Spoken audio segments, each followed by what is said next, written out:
Hello, YNABers. My name is Jesse Meekum, and this is podcast number 455 for YNAB, where we teach you 4 rules to help you stop living paycheck to paycheck, get out of debt, and save more money. Today I'm going to take the opportunity to brag a little bit about the YNAB team, and I actually have a very, very, very special guest that has never appeared on the podcast before, but has his fingerprint over every part of YNAB. And this is all in celebration of the fact that YNAB, the company, was named Fortune's 2020 number 1 great place to work for small businesses. Number 1.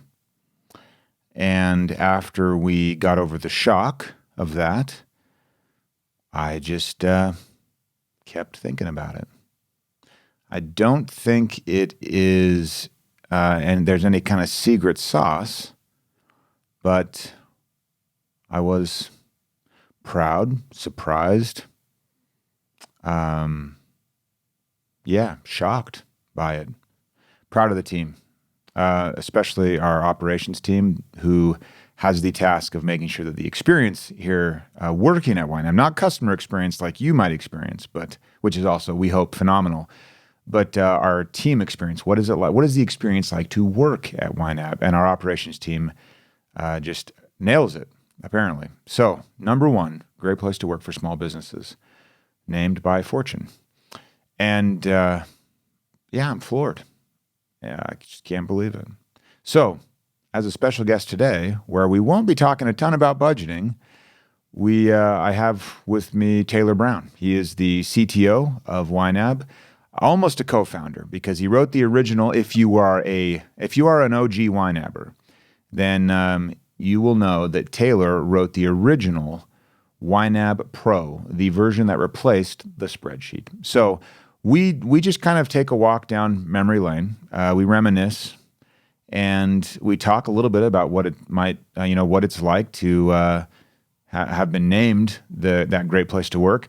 But I'll be honest, we kind of go everywhere. So if you want to hear a little bit about the history of YNAB, kind of where we came from, if you want to hear about the technical side that Taylor is in charge of, and if there's ever a bug in the software, now you know the name of the person behind it, then you will enjoy this interview with my good friend and business partner, co-founder, Taylor Brown, CTO of YNAB. Okay, introduce yourself for everyone. I'm Taylor Brown, and I'm the CTO here at YNAB. What does CTO stand for?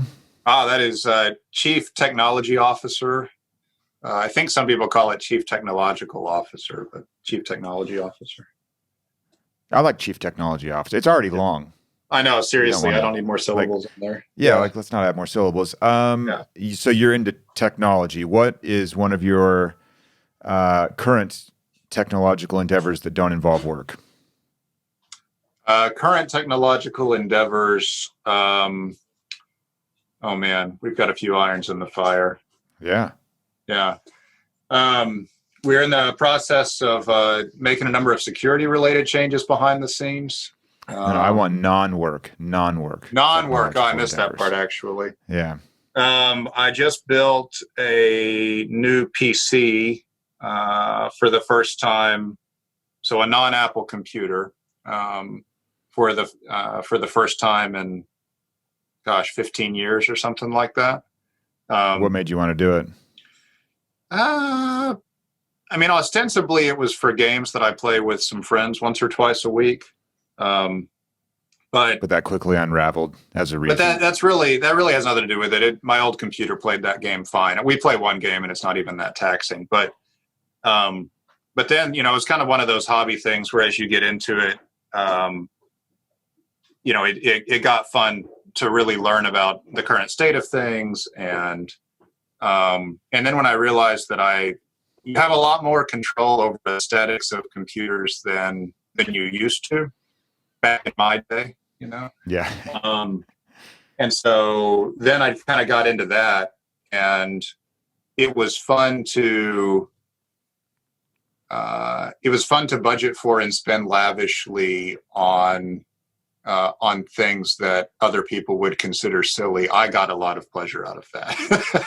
Excellent. So yeah. Yeah, it was. So I ended up with a PC that like it's got a glass front to it. I have the glass front turned to the door of my office, and there's lights inside, and I've got the YNAB logo featured prominently inside the computer.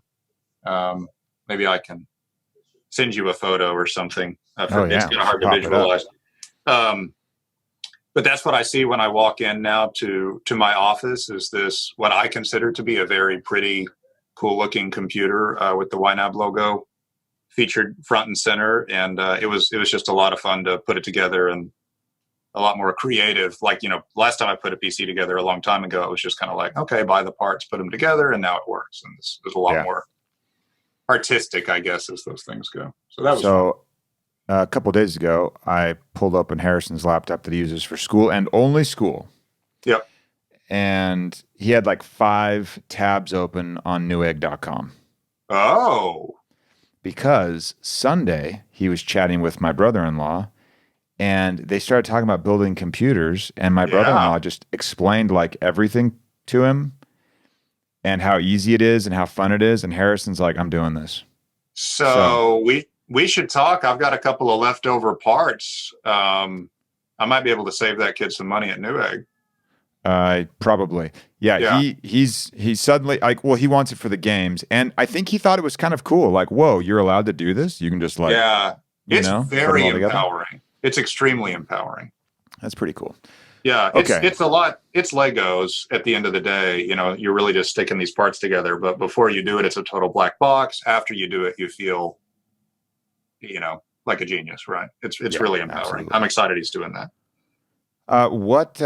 Let's give a little bit of background for you professionally, maybe even before YNAB, and then we can jump into that tiny little personal bit that made you find YNAB, and then it becomes professional again. So yeah, give us a little rundown there.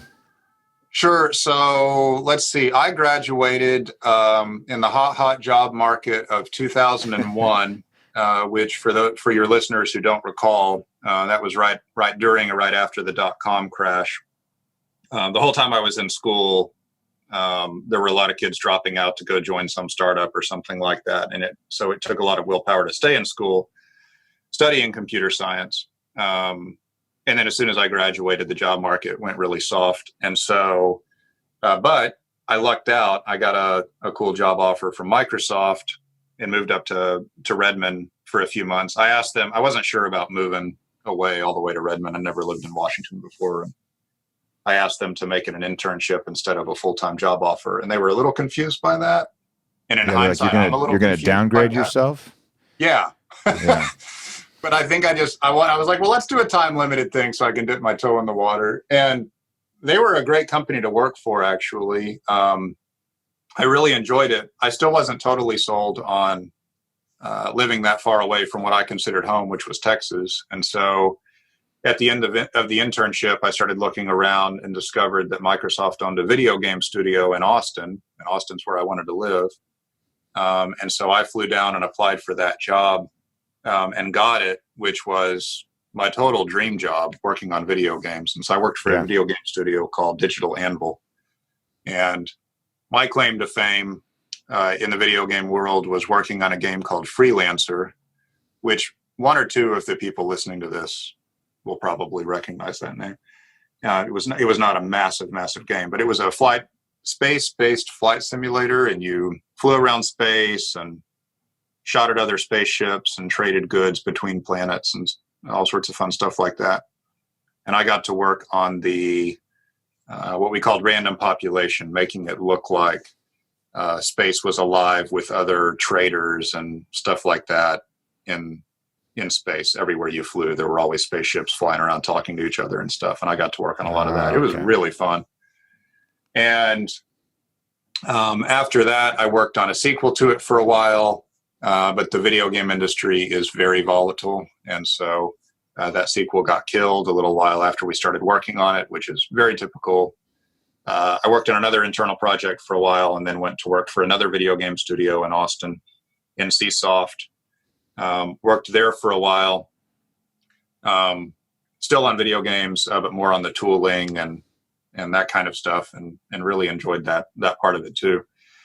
And so I guess I was just a few years into my career. And that's about the time that I stumbled across YNAB, or what YNAB was at the time, which was And what year was this?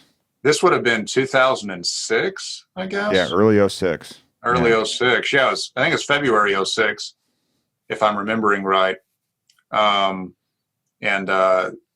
Yeah, my then wife and I had been having conversations around whether or not we could afford certain pieces of furniture. And I remember they were very hard conversations to have. We had money in the bank, but I didn't know how much money was enough to have in the bank. I just know I liked having some money in the bank. It was the first time in my adult life that I had saved up what seemed like, quote, real money. And, and I know I liked it sitting there, but I also knew that it was supposed to be used for other purposes too, like buying furniture and things we wanted for the house. But I never knew how to answer the question, can we afford this? Can I buy this? And I didn't know how to answer it for her, and I didn't know how to answer it for me either. Mm-hmm. And I didn't even know how to come up with an answer. And I stumbled across your website, which was it's still in the Internet Archive. Oh. So you can see it, but it was long form, long copy. And by that point, I think you had already come up with the rules. Yeah.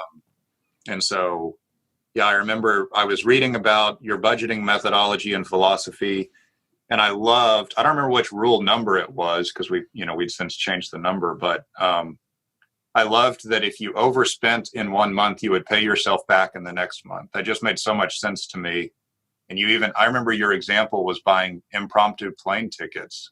Yeah. That you needed. I think it might have even been for a funeral. It was kind of like, it wasn't a fun thing. It was like, we had to do this.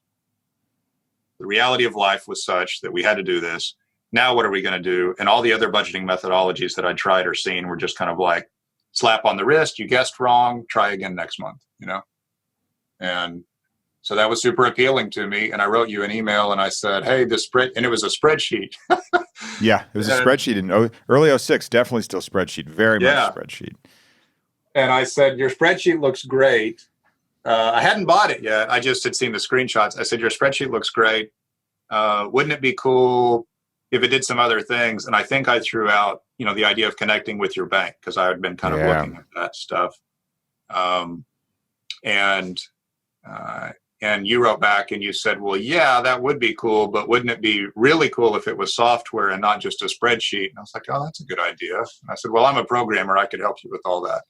And so that's how you and I met. We met first time ever, only online, in February of 06, and then we launched what we called YNAB Pro, which was a Windows only piece of software written with the .NET framework. That's right. I guess that's C#. Is it only C# if it was .NET back in the day? No, C# was the main one. I'm impressed you know all that. It was C# was the main .NET language, but there were other languages you could write for .NET as well.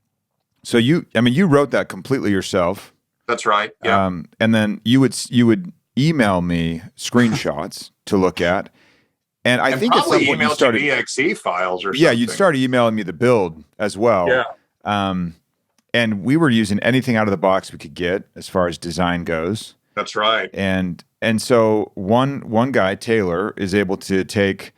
We kind of ported the spreadsheet. We added a lot of features, but essentially it was a port, and so there wasn't a lot of UI work. Not a lot of like UI design work. We just had to build the thing. So 9 months later, I remember I used to some off-the-shelf components that looked like Microsoft Office looked at the time. So there was kind of a design language that Microsoft was using for its products, and you could emulate that kind of the same way that you would make like a standard Android or iOS app today, right? Yeah.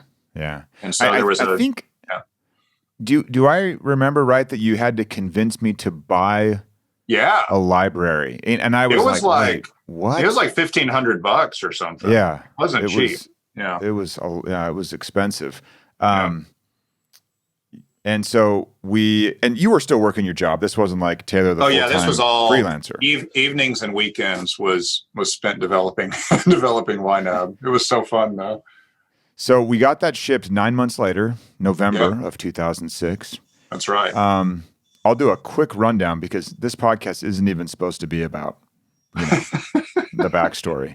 Yeah. But then we released the next version. Oh, I don't know. A few years go by, and you actually joined YNAB full time, June of '08. Right? That's right. I first asked you about going full time. We released YNAB Pro. At some point, you made your money back. That you'd spent on me and on those software components I'd convinced you to buy. And then, it had ongoing maintenance and ongoing work that I was involved in. And I remember asking you, I don't know, probably within about a year of release or something, about maybe going full time someday. And I wasn't super serious about it, but I was like, I wonder if that would ever happen. And we didn't think there was enough work to be done at the time. Yeah. It's like, well, most of the time you just be sitting around. So we were young and naive, and there wasn't enough money either, even if there had been enough work. And so that's true. And then I think the business didn't grow enough to support even one of us full time until mid 2008 when I joined. Yeah. And to say support is a little off because you took a huge pay cut to come in originally. No, I left. So I left. It supported like a glamorous half of a tailor. Like that's right. Like, well, I'll pay for half a tailor, but if you could work the full time, that would be pretty good. So it was a good move in hindsight. Yeah. Yeah. But everybody thought I was crazy at the time. I remember telling my bosses about it when I went in to quit, and they were like, "You're working on what? You're gonna compete with Quicken?" Yeah. And you're like, "Yes, I am. I am." Yeah. Yeah. And 10 plus years later, here we are. Here we are. So in the meantime, you've been obviously instrumental in the entire thing. So we released what we called YNAB 3, end of 09. 09? Oh, man, my years start to get confused too. Yeah. End of 09. YNAB 4, middle of 2012. Mm-hmm. And then from that point on, it was kind of like we got to get on this SaaS train. Everyone else is doing this. There are really good reasons why. The web is becoming more viable as an environment, like web apps. Everything's becoming better. Our business model was really hurting too, because our frequent conversations were like, "Oh, let's do this cool thing where the software. Wait, we need to wait and put that in the next version because if we don't, no one will." It's just. We were totally at odds with our customer base. Yeah, it was a weird game we were having to play. Yeah, I didn't like so it. we've been web apps since beginning of 2016 until now, and I know you behind the scenes there's a lot going on that's heavy hitting. But today, I wanted to. So this is coming on the heels of the podcast last week where I let everyone know that Fortune listed us as the number one. Small business how do they name it? Number one great place to work for small businesses. That's right. So awesome. And so here we are. Yeah. It was just like we planned back in 06, right? Yeah, exactly like we planned with the porting of the spreadsheet. So people that are listening, I mean, they could probably hear that like we were lucky to have found each other, and we're still lucky to have each other as business partners. Not all. Like very few business partnerships end well, and ours hasn't ended. So I guess I can't speak too soon, but if it keeps going well, it'll. But if we won't end it, then we can never say that it ended badly. We'll just keep it going. So, we totally lucked out. Yeah, and we did get lucky, and then we lucked out on our first hires, but.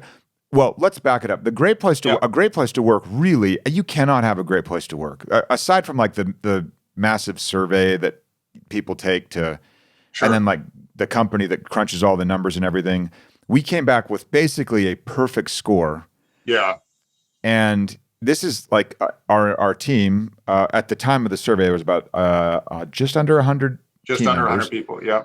So it's anonymous. There is no reason why they couldn't just say what's on their mind. Yeah. And so it's really validating in a weird kind of external way for us to see this. But if you're thinking about a great place to work, the first thing, and when we're hiring, if you're even thinking about it, it's going to be the people you work with. Exactly. So we lucked into our first few hires.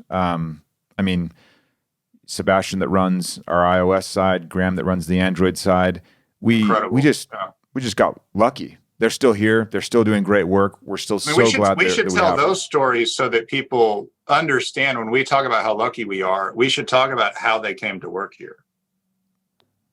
Yeah, like Sebastian's like, hey, I built this. You should check. It was a phone. What year was it? Because the phones came out in like the iPhone came out in 2008. Yeah, I believe, and you and I were still just like, we got to get this next version out that will work on the Mac computer. I mean, we were so far from, hey, look at these fancy phones at that point. I don't think you and I had one. Oh no, I was a late comer to the iPhone party for sure. I don't think we had enough money to have an iPhone. Yeah, it's like, no, I don't think so. I'm good with this little flippy phone. Absolutely. Right. So Sebastian built a prototype for us, and I think he just emailed us and said, hey, I built this. Yeah. Yeah. It does these and he cool was like, things. hey, look, I think he emailed a video of it showing some transactions, default styling. Yeah. And okay, I just checked. You sent me the email. You forwarded the email from Sebastian, October 12th, 2009. So we're heads down, right? That was the time where you were heads down, not coming out to see the sun. Yeah. Full trying to on. finish up YNAB 3. Yeah. 80, 90 hours, 100 hours a week. Not exaggerating. Just every waking moment. Yeah. That's why we don't give public release dates. We promised it by the end of the year, and by God, we were going to hit it. Yeah. Yeah, and we had hired on some contract help, but at the end of the day, it was still just just sprinting. So yeah, we do not give public release dates. No. In the midst of this, though, Sebastian does send me that email, which I forward to you. And then we like the sound of his email. We like the look of the screenshots. And then that entire email thread, we did it over email. I don't know that we ever talked to him. He lived in Switzerland. I don't think we talked to him. It looks like we did this. You CC'd me. Y'all came to an agreement by November 17th. So a month after he emails us that, we're like, yeah, we'll hire you, whoever you are, to write an iPhone app for us. And that's how business is done. And exactly. And that's and this is before remote work was cool. I want to be clear about that. I think it was before even people had a name for it. You know? Oh, yeah. No one believed I worked at home, by the way. Yeah. When I started working for you. They knew you were a recluse, but they knew you weren't working. And co-working space, exactly.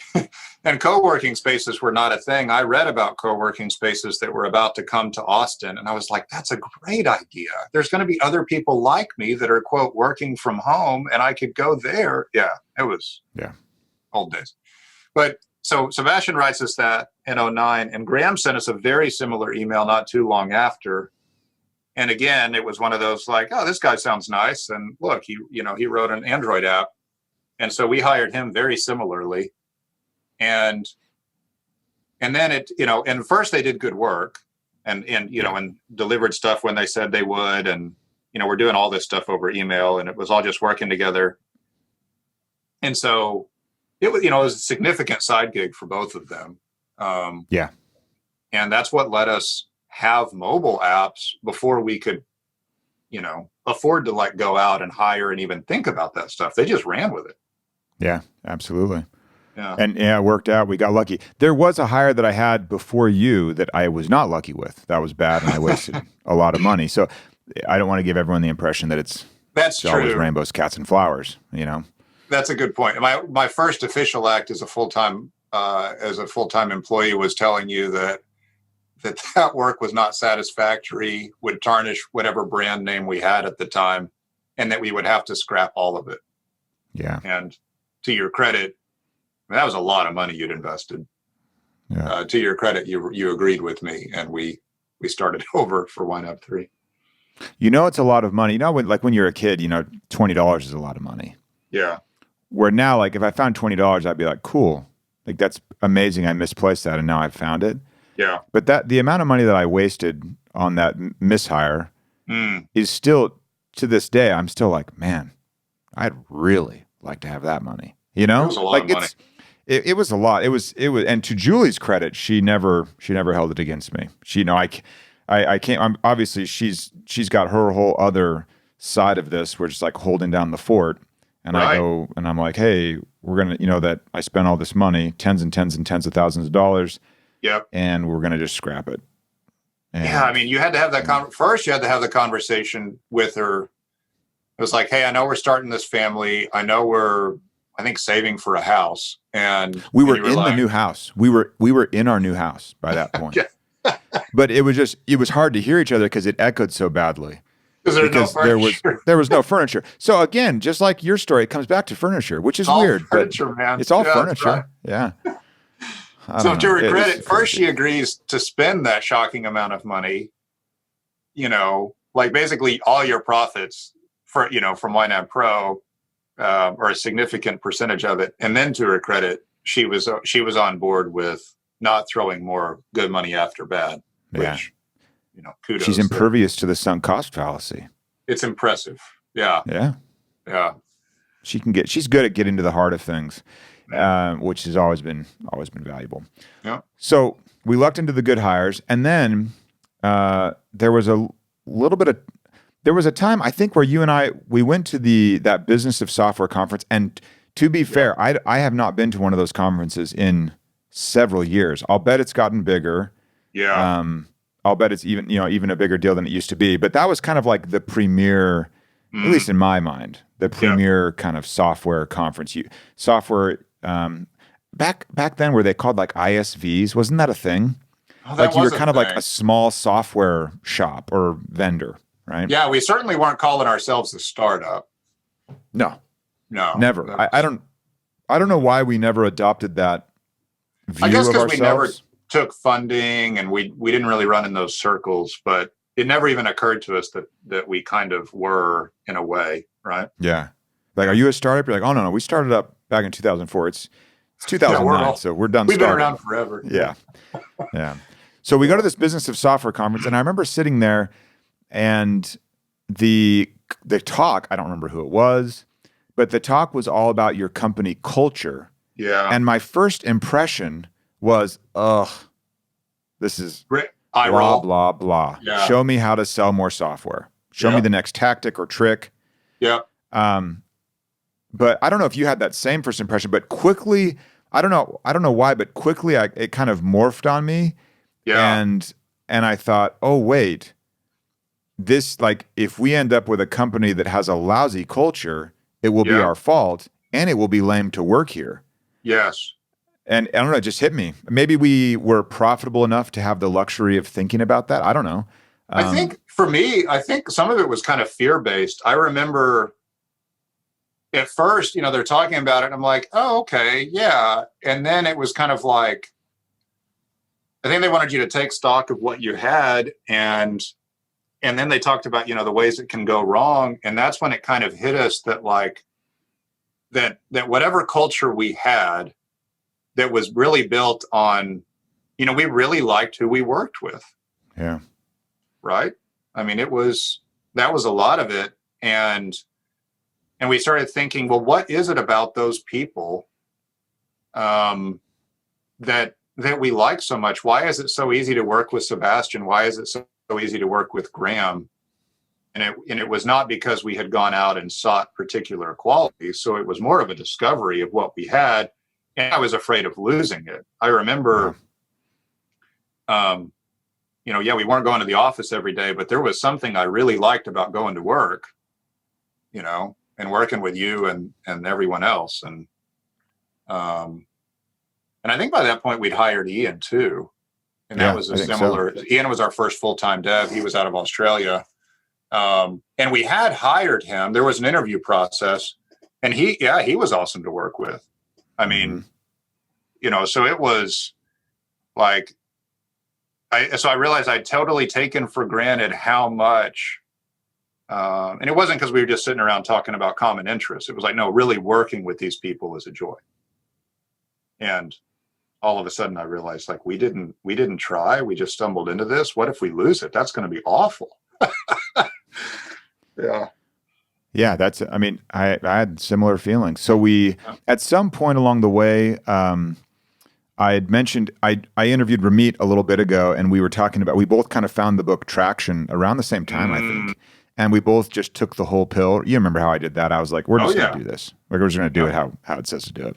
Sure. And since then, we've kind of made it our own. But one of those new things that I think Traction maybe told me to do this, or something else. Maybe it was that conference. I can't remember the timeline exactly, but it was the idea of defining what those core values are that your people possess. Yes. And then hiring, firing, and training, reinforcing all around those core values. Yes. And I wrote what we call our core value or cultural manifesto in one sitting. It took me less time than this interview, 28 minutes in, has taken. And it was easy because it was just what we were. I just like, well, this is what I like about people here. This is what I like about this vibe that we have, all remote. Yep. And so we established those core values, and then we've tweaked them a little, and we've wordsmithed them some. We have, and I could be totally misremembering this and like romanticizing it in my mind. But I have some recollection of the phrase confidently humble and thinking about Sebastian and trying to describe Sebastian in particular. Mm-hmm. And it just fits so well, just so confident in his craft, but with humility. And it was not an oxymoron. They went together, I get kind of goosebumps thinking about it. It just, anyway, he espoused it so well.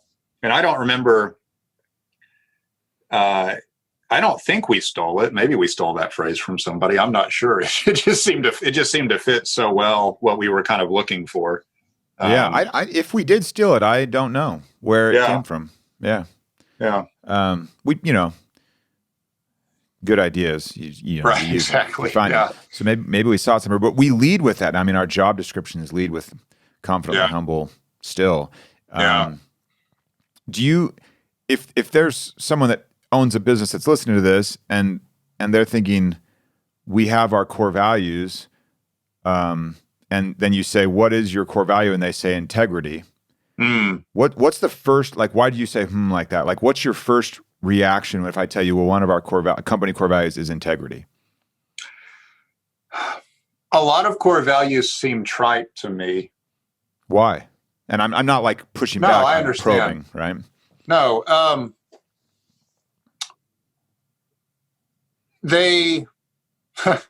It's funny. There's this fine line. Like those are table stakes.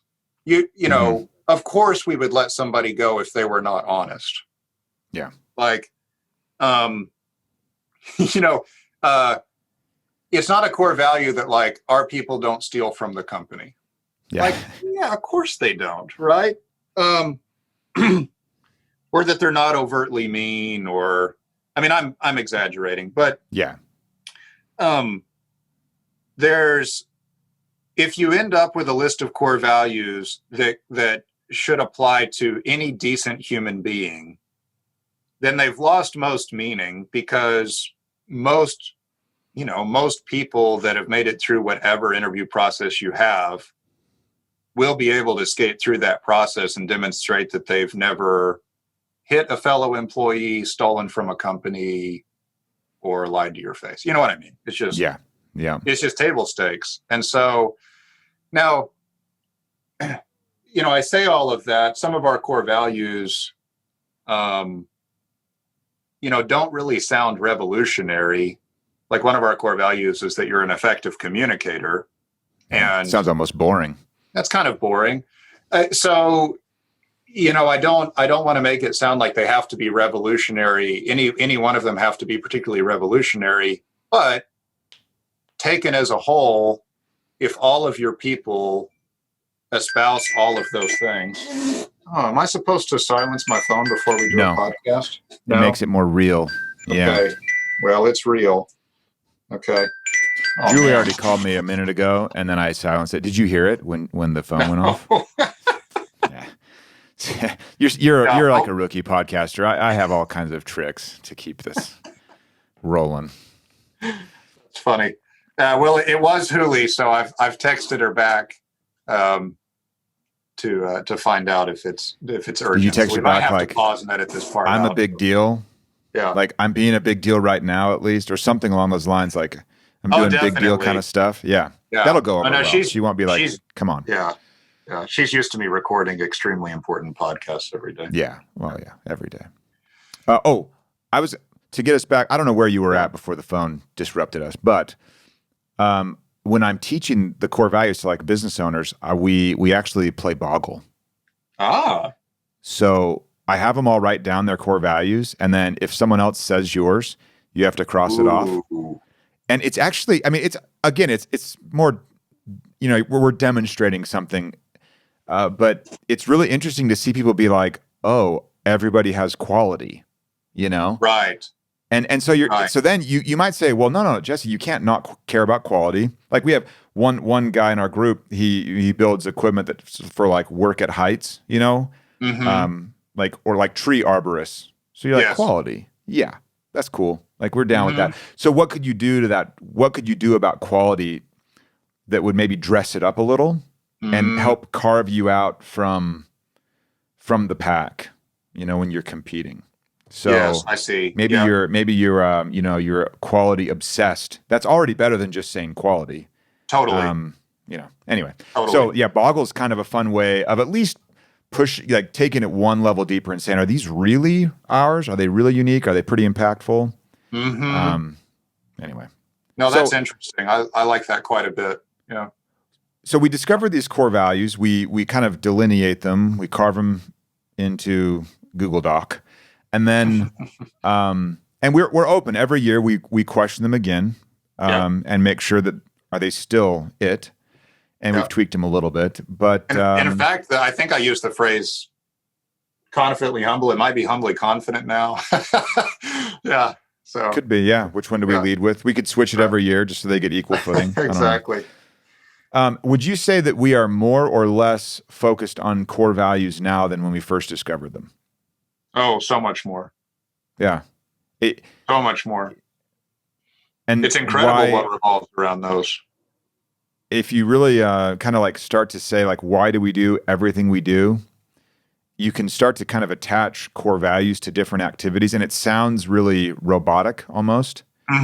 But when we send a new team member the welcome box, what core value are we conveying? When we send them welcome notes from everyone, what core value are we conveying? When we sent them a gift card to their favorite restaurant that we secretly figured out, and it's not just a generic Visa gift card, which sometimes we have to do, right? But when we don't, like, what are we conveying there? So there are these things that you can do that convey, that reinforce those core values. I think firing is table stakes, like you'd said. In the sense that you can't go around saying we believe that everyone should be helpful and friendly, and you have someone that's extremely unfriendly and unhelpful. Exactly. That you kind of have to clean the slate a little bit to make sure that you're all clear. Like, oh no, this is so important that if someone doesn't exhibit this and can't turn the ship given a reasonable amount of time, we got to let them go. They aren't happy here. We aren't happy with them here. That kind of thing. Exactly. Yeah. Firing is awful. But it does help. And luckily, we haven't had to do it very much, but it does help to look at it as what are you conveying to your team if you don't correct this, right? And what you're conveying to the team is this is okay, and if it's not okay, like that's the loudest message you're sending as a manager, and that's just. It's easier to think about it in terms of protecting the team, right? Yeah, protecting the core values of the team, but that's kind of the only way I think to get through those very difficult conversations. So I could have Chance come on, who's our COO, and he basically earned the Great Place to Work award. He totally did. I mean, we need. It's like you and I are like, good job, Chance. You know, it's like, Oh it's not man, work. Like, well, I mean, who didn't want to even apply several that's years what ago? I was gonna You say. know, Yeah, I mean, this company. You and I were talking the other day. I'm like, there's no way. Come on. What did I finally tell him? This was because the first time we entered was 2018 and we were listed Mhm. number 2. Then last year, you know, it was weird and we were listed number 3 or 4. Yeah, What was it? I 3 or don't. 4? Yeah, I think it might have I been mean, 4. we blocked that out of our mind because we went backward and we're like, It no. wasn't So like 2. And two, yeah, right. yeah, it wasn't 2. So whatever. Then this year we take the top spot. Yeah. And for some reason, being number 1 versus number 2 in my mind emotionally is like totally, Oh, it was a big deal. yeah, it's just huge. Yeah. But back in 2017, when you have to do all the analysis, Chance comes to me and he's like, I think we should apply for this. And Yep. I had done all those lists, fast growing this, fast growing that. And I just felt like it was like, you're just patting yourself on the back if you even make the list.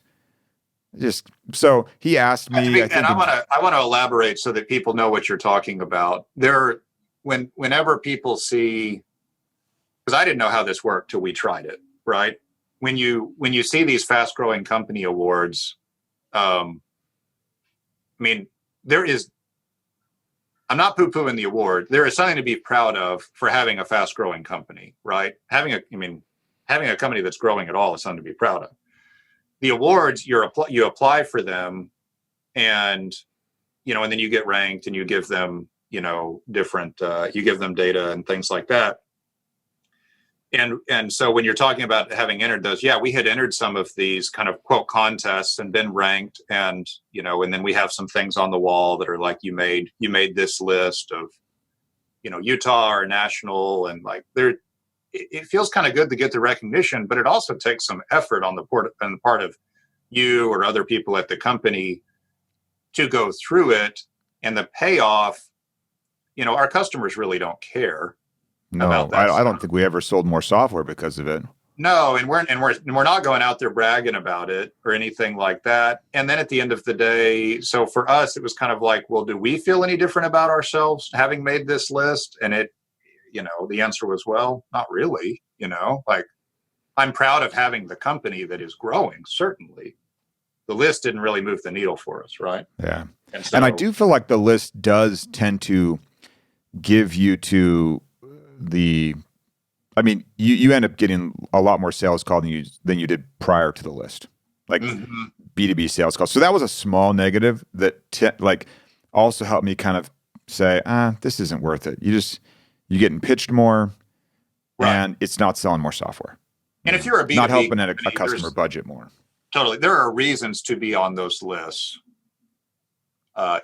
It was not right for us, but yeah. So that was our experience. And then Chance was saying, well, this is a different list. This is a great place to work. This shows people that, shows potential team members that we might be a place that they'd be interested in. It also is maybe validating or, I don't know, encouraging to the team. And I just kept saying, no. And finally in 2017, he's like, I think we should do this. And I finally said, I won't tell you you can't. That was my endorsement of the idea. So he did, thankfully. That was your version of getting out of his way, right? Like, yeah, you really think this is a good idea. Yeah. And then, there we have it. So number 1, Fortune's number 1 great place to work for small businesses. That's under 100 employees. I don't know how many businesses apply, but man, it's something that you and I both can be proud of. And we need to contrast our feeling having won that and the previous awards with our feeling having won some of those other awards that I was just kind of poo-pooing. Chance was so right. Yeah. And you and I saw it as a potential distraction, but it was, there's certainly the personal validation felt different. I was like, oh, like it was interesting. We thought we built something special, but that kind of recognition, it wasn't just, this is what the numbers show of how much money you made last year compared to the year before. It was like, no, this is qualitatively a different place to work than other places to work. And you and I haven't worked for another company in a long time. So I think, to an extent, we don't know. Mm-hmm. So there was certainly some internal validation, and there's pride that comes along with that. The other employees are like, they think it's special, but now that's kind of like, oh, wow, I really do work for a special place. I think there's pride with that. But from a recruiting standpoint, too, it's awesome to be able to tell people, don't just take our word for it that you're going to like this job. Look at this, that's been very helpful. He was right on so many fronts. So many. And his instincts are still so solid going forward. Like you and I are both the ones that were afraid to hire people. I think, yeah. and going back to that fear-based thing earlier, talking about the core values or the discovery that we had something we liked and we didn't want to have something we don't like. The idea of hiring someone, for you and me, I think we were coming at it from almost the idea of like hiring the bad apple that spoils the barrel, where you think, oh man, if we get this wrong, this is gonna. Yes. So then we just resistant because any change is risky, so you just don't change.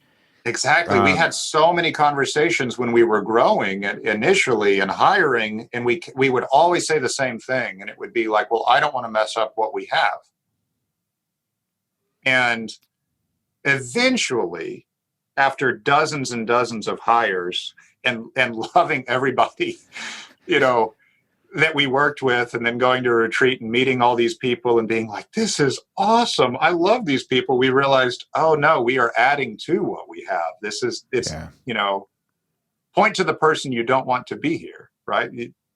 There isn't anybody. So that fear eventually left, but it took a lot of convincing by smarter people to tell us like, no, this is okay. We can do this, Yeah. And at the end, we've kind of diversified the core values.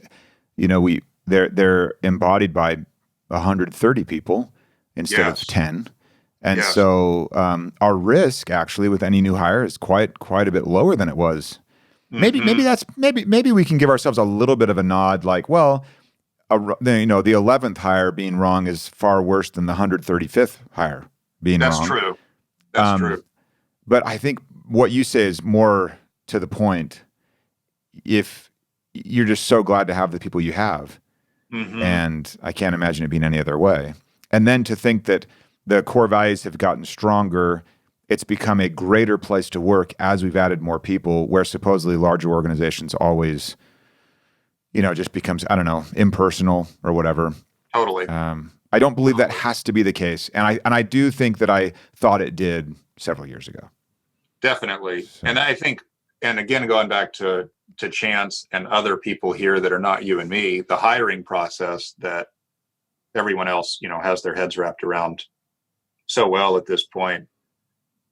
We can, if we have that right, and you're hiring around core values, then that helps you grow with confidence and know that adding people is not going to take away from this being a great place to work. It's only going to add to it. But that hiring process, looking for those things that you have identified as being important, that's been crucial, absolutely crucial. Yeah. And then at that point, when you're surrounded by all these amazing people that we now look up to, the other thing we were talking about when we talked about getting out of Chance's way to enter that the Great Place to Work deal was all the other good ideas that have happened in spite of you and I. Oh, yeah. So first we luck out meeting each other. We luck out with our first few hires. I mean, in hindsight, it looks like we just kind of bumbled through all of this.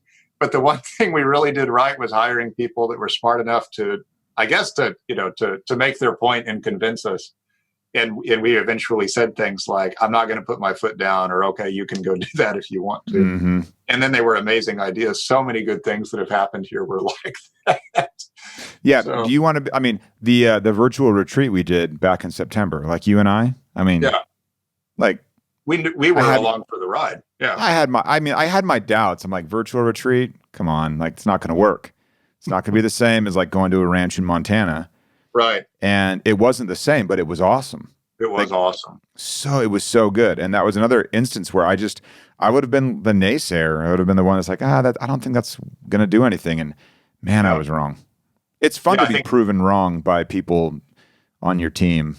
Definitely. Because, it's gratifying almost. Yeah, the only thing I think we can take credit for is is recognizing when to allow that stuff to happen. So Yeah. yeah. Just kind of seeding some ground. Yeah. Well, I think this was a good first go. So we gave a little bit of backstory. People got to meet Taylor a little bit, talked about, how we landed here together. And then, I don't know, a lot of luck and a lot of just, I don't know, hundreds of thousands of emails and Slack chats and collaboration and work. And I mean, it's just all just piles on, one little bit after another. So it's a little risky when you hear stories to have it feel a little more romanticized or simple than it actually was. Because, hindsight, we make it all tidy. But, totally. And we forget a lot of this stuff. And yeah, most definitely. Hopefully people that are listening to this, we didn't hit anything about budgeting today. But, well, okay, here, I'll just so people won't say, hey, this wasn't about budgeting. We talked about your computer build. There you go.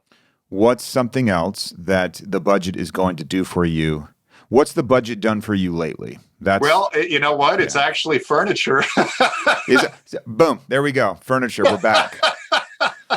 We're looking at bar stools. And bar stools. Bar stools can be surprising. We have a bar in this house that we've moved into a little over a year ago with no way to sit at it.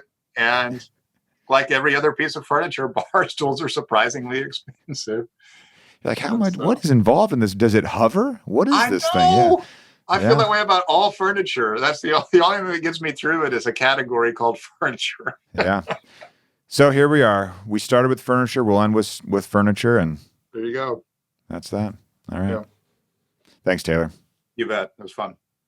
I hope you enjoyed that interview with Taylor Brown, CTO of YNAB. We hope to do more interviews like that where you get to see a little bit of a behind the scenes with the team here at YNAB. Not only are they all really good at budgeting, as you might expect, but they're also really good at their jobs. And given a behind the curtains look, it might be kind of fun. Until next time, follow YNAB's 4 rules and you will win financially. You've never budgeted like this.